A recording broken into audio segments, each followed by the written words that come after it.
Dans nos pays, la majeure partie des débarquements, c'est la pêche artisanale.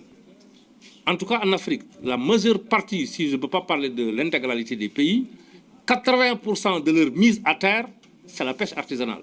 C'est la pêche artisanale qui contribue beaucoup plus sur la sécurité alimentaire, qui contribue sur l'économie de nos pays, qui garantit les emplois. Comme l'a dit tout à l'heure Francisco sur ces problèmes d'appropriation de terres et autres, demain, on a une conférence sur ça, on y reviendra.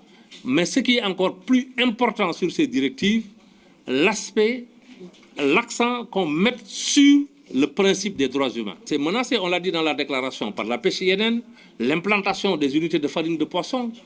Aujourd'hui, le pétrole, le gaz et le secteur minier.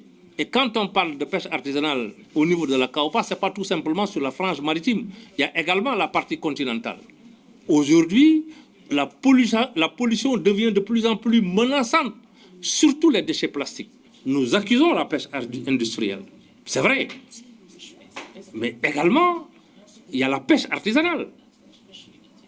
Ce qui nécessite maintenant de faire une bonne évaluation de tout cela et inciter les gens à faire de bonnes pratiques de pêche. Et là, nous, organisations professionnelles, nous avons un rôle et une responsabilité à jouer dans ce cadre-là. D'abord, mieux vulgariser les directives pour qu'il y ait une bonne appropriation de ces directives à ces communautés. Et ensuite, maintenant, voir avec eux comment on va élaborer des plans d'action, comme on l'a fait au Sénégal, pour aller justement vers cette mise en œuvre-là.